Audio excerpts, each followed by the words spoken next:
Thank you, David. Thank you, Andrea. It's lovely to have you with us again, Andrea.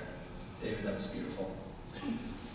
If you have the mixer board there, I'm going to be using the wireless. Yeah. Okay. Thank you.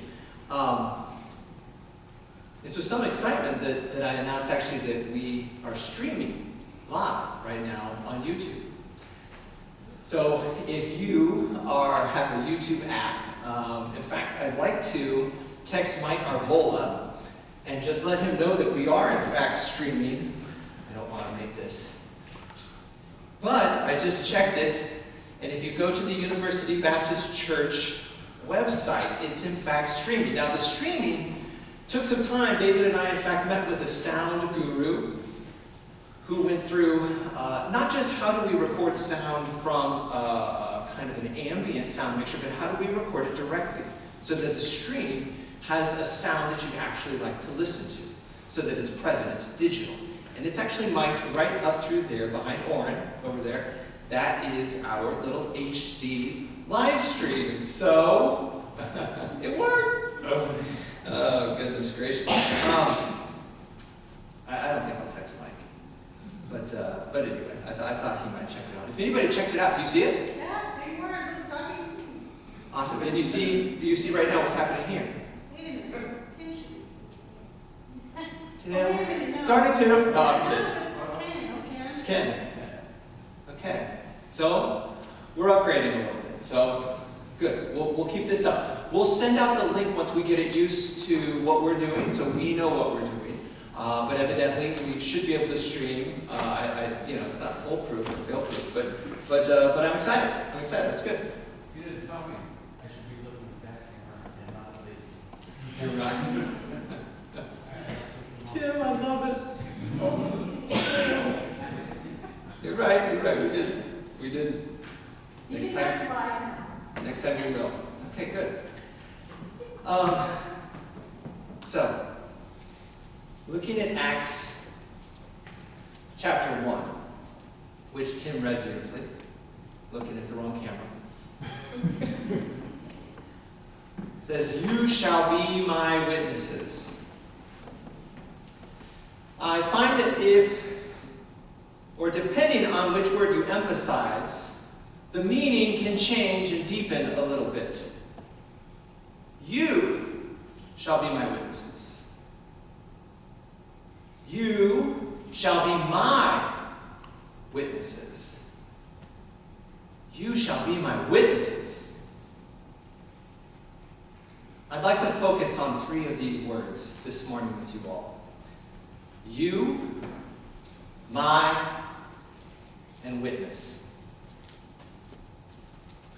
The first word, you. The movement of Acts is one that follows the disciples dealing with the absence of Jesus. Today it is what we would call Ascension Sunday, the day we recognize Jesus' ascension and the Spirit's descension. The message of Jesus, one who overcomes death, spreads out in concentric circles. You shall be my witnesses in Jerusalem, the city, proper Judea, the countryside, general, and to the ends of the earth. Luke, who is often to be considered the author of Acts, Luke Acts, has this movement of expansion that moves outward.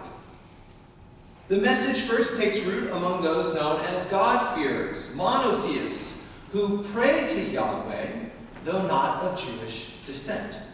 These were some of the first yous that would hear and respond to the message of God's incarnate love. But within the scope of God's redemption and healing, does that you, the first yous, or the second yous, or the us yous, really matter?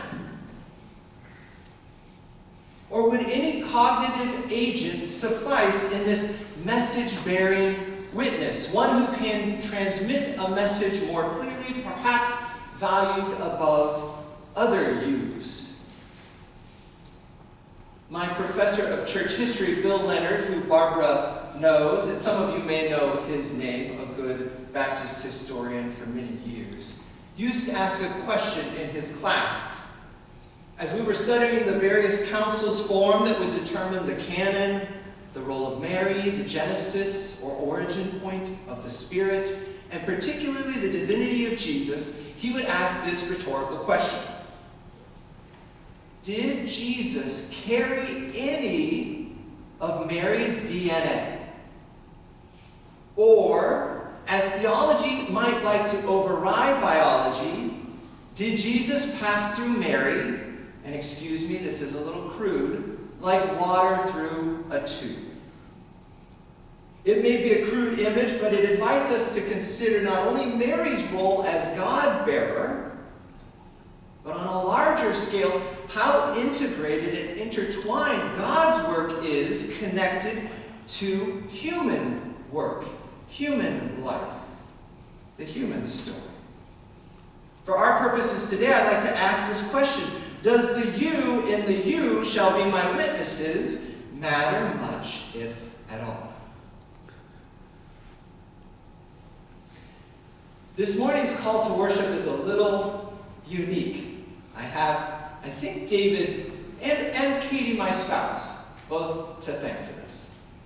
I hope this is not manipulative at all, but the call to worship today was written by a program called ChatGPT.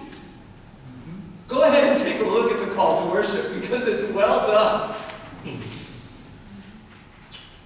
ChatGPT is an artificial intelligence owned by OpenAI, started in 2016.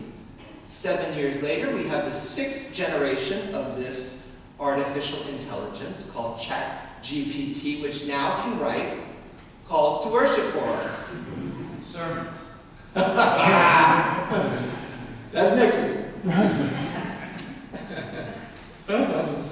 Preaching next. Preaching, that's what he said, sermons. Now, on Monday of this week, I asked ChatGPT the following question. Can you write a call to worship about the integration of the divine and human experience? In a matter of seconds, out came not just one call to worship, but about 7 calls to worship, each with a different reflection on a theological spectrum, responding to that prompt. Some were more open in its thinking, some were more, not closed, but more conservative, orthodox in their thinking. I selected the one that we read today from among those 7 that were generated. In all honesty, I think ChatGPT did a fantastic job. It's succinct. It speaks of God's embrace, along with the human experience of highs and lows. And from this pantheon of data that it receives, it responded remarkably well to a very complex question. Yet, while it does reflect the gagillion data points of entry, and that may be an exaggeration, I don't know if it's in fact a gagillion amount of data points of entry, into its neural net, and a neural net is essentially a brain for a computer as it learns and grows, it does not know the experience of highs and lows, wounds, loneliness, losses, triumph, or love.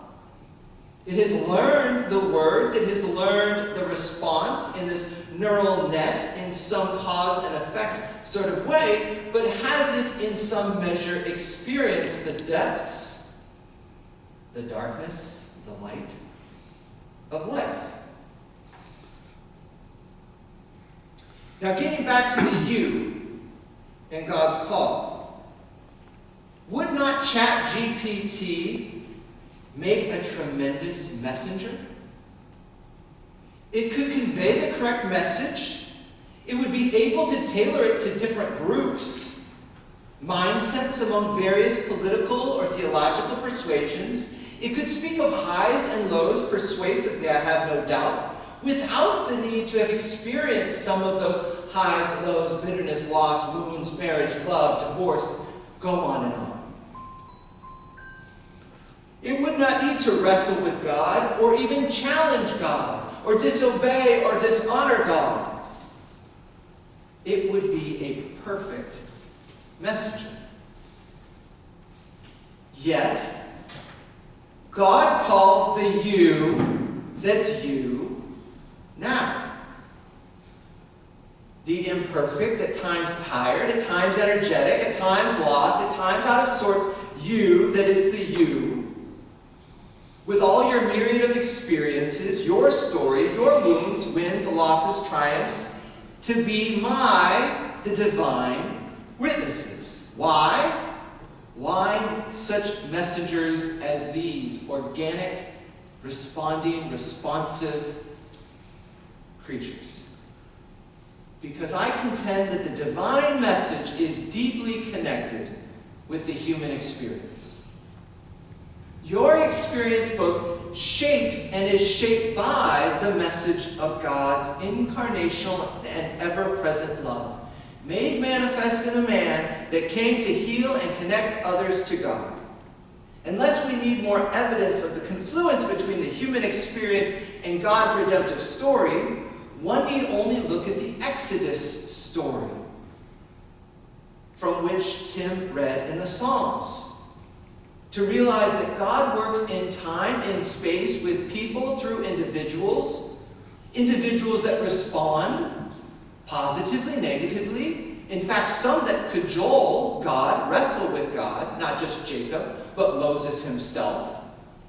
I have no doubt Sarah did as well. These individuals and groups somehow are connected, respond in a give and take.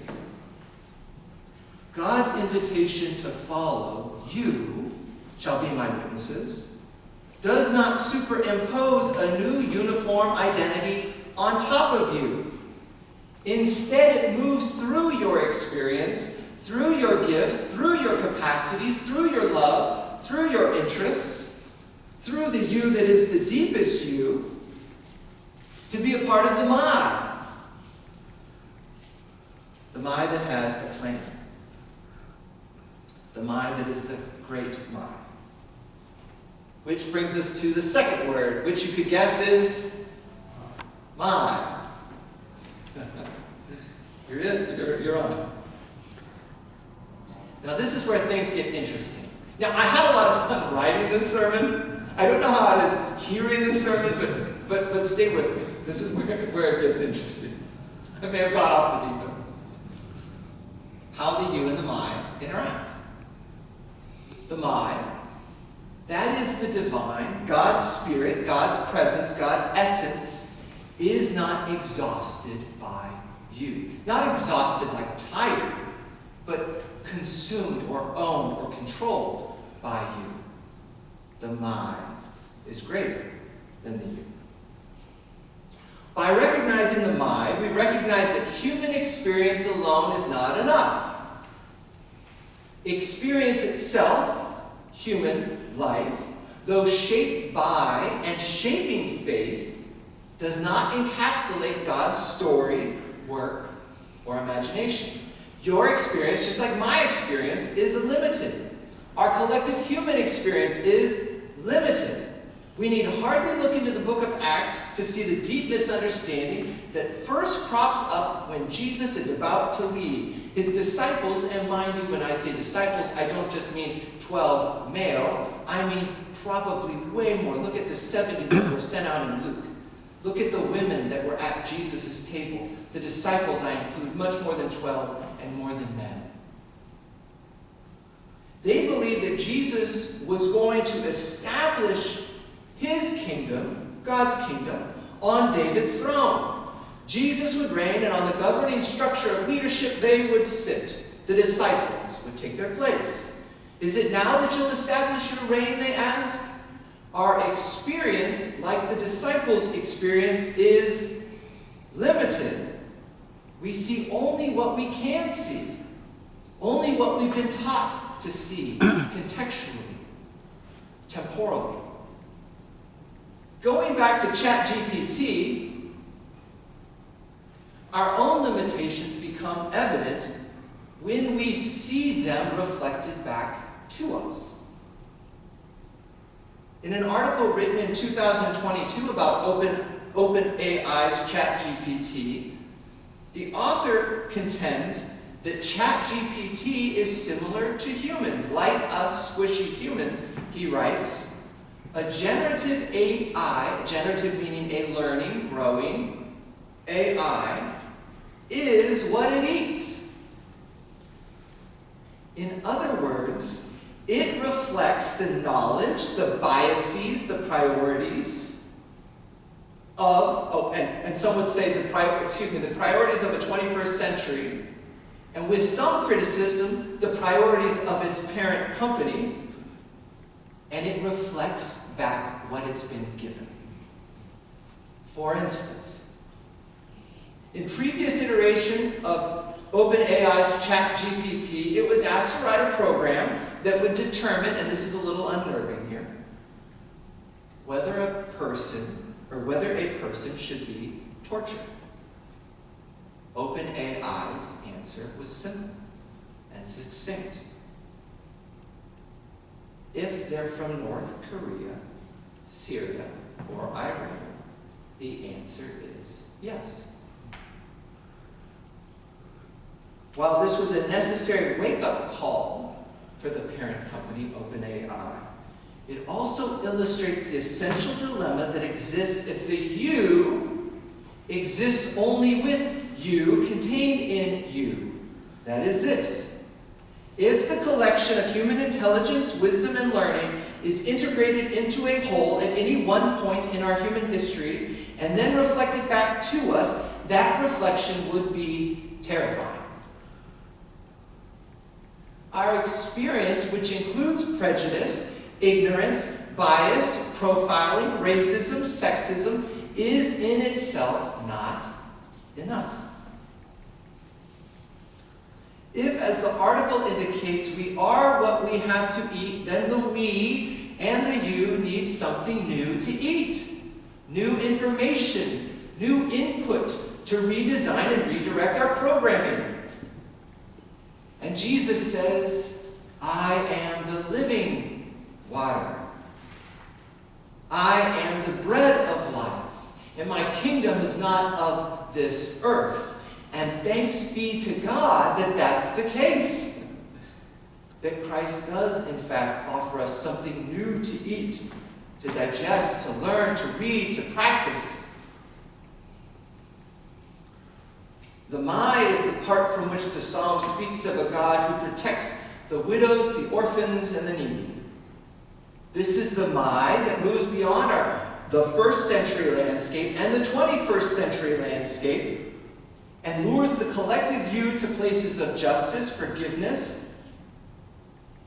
Through the my, we're invited to peer over our limitations for what we can see in our contextual human experience to see what God's imagination of redemption, forgiveness, redeeming can see. Our experience is limited. God's imagination for love is not.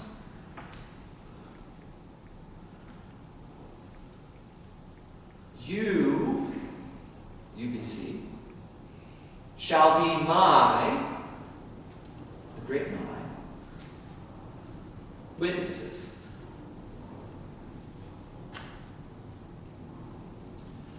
So if we are more than cognitive message bearers, like water passing through tubes, what are we? If God's message is more than just the recapturing of an event told perfectly in sequential order, but rather perhaps a dialogue with organic and changing humans and human experience, then how shall we speak? And if the limitedness of our experience cannot exhaust or reflect the totality or the totality of the nature of God's message, how and to what and to whom are we to witness? First, let me tell you what witness is not. I told you I had fun writing this. I hope it's as fun hearing it. Is it? I don't know. Okay. We're live, folks! Oh boy. First, let me tell you what witness is not. Did anyone ever hear the advice before walking out of your door, whether it be in high school, middle school, college, or otherwise? You need to be a good witness, or make sure you're a witness. Anybody ever hear that? I did. Right around my 8th grade year in middle school, what we then in California called junior high, I became keenly aware of my need to be a witness. In my understanding as an 8th grade student who wanted to please everyone around him, I understood that I was on display at all times. With this emphasis of comportment as the primary evidence for God, one's life within this mindset becomes a sort of public relations campaign that you're managing, whether you're buying a cup of coffee, sitting with a friend, or doing your homework. Faith is something you manage. It's a message that you massage with a smile and positivity. One is on, quote unquote, performing all the time, always aware of being watched by the proverbial eye in the sky, the church congregant who may or may not be judging you at any given moment, or the future possible convert who has only your behavior to see. One need not look far to find the narcissistic pastor. Being on stage is something I believe they're almost groomed for. Now, this is not to say that morality does not matter. I'm just not convinced that your purity is nearly as relevant as your economics, our compassion, our integrity, our forgiveness, our commitment to the healing of the world and ourselves and our neighbors around us. Sometimes I think we miss the real story. Yet to be fair, even in those Christian subcultures which are limited by their experience, we can offer them grace. Because we too are limited in our context, in our seed. And so we can handle them with grace. We need also, however, and particularly as we handle the my, to do also so with grace, humility, and honesty. You with me? So how shall we witness? To what or whom do we give our witness? Let's get back to the mind that seems to point us in all the right directions. On Wednesday, a woman whose name will remain anonymous came onto the steps of University Baptist Church looking for the pastor. I want to see the pastor, she said. I was downstairs in the office. Leslie luckily was upstairs.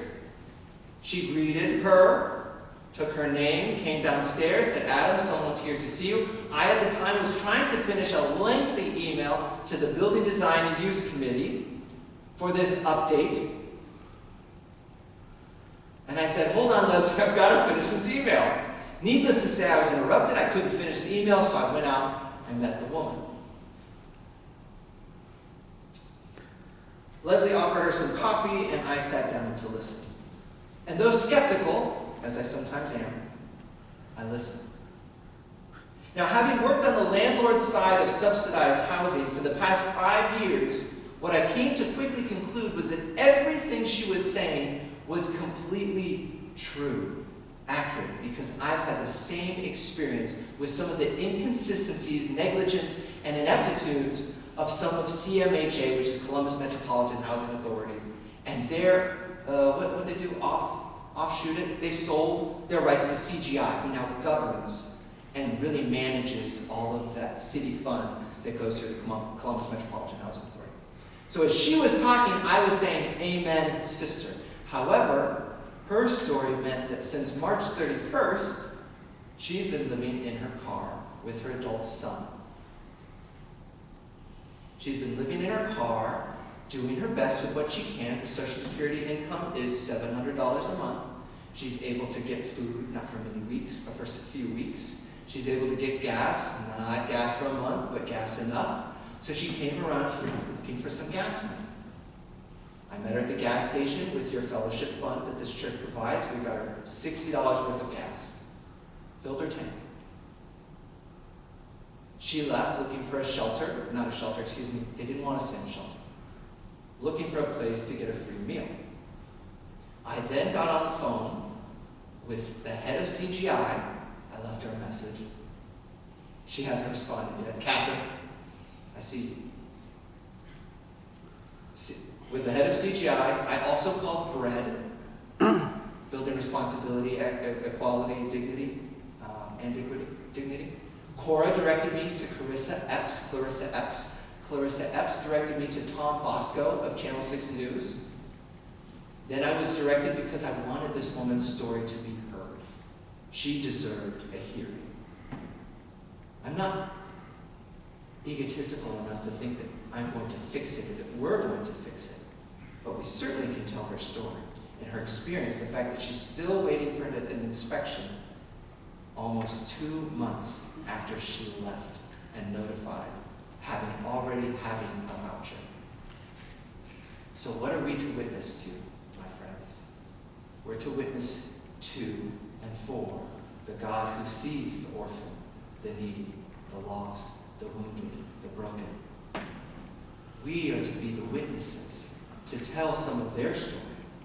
And you shall be my witnesses, that we might see what God sees.